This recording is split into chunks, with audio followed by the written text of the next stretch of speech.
Yet another phone fraud is making the rounds. This time, scammers are claiming that you may be linked to an illegal porn website. The Microsoft ransomware scam has been happening for years, but now there's a slightly new twist on it, and the voice on the other end of the call may sound very familiar.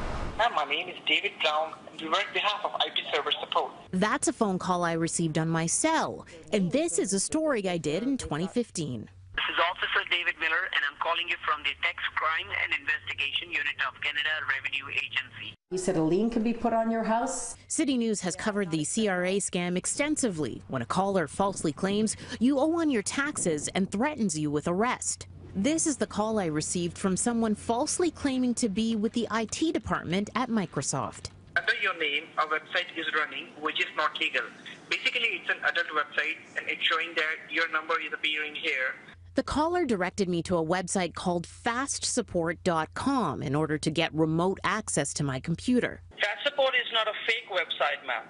You can Google it, and you can find it about that. I just Googled it, actually. It said scam.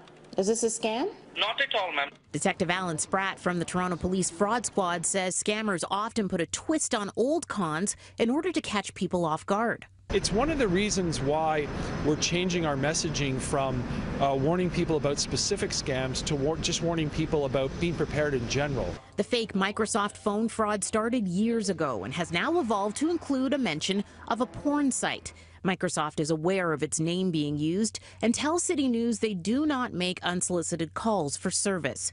Service scams like this have cost Canadians almost $1.3 million so far this year. The Anti-Fraud Centre has received more than 2,400 complaints with more than 1,000 victims who lost money, the majority of which are connected to the fake Microsoft calls.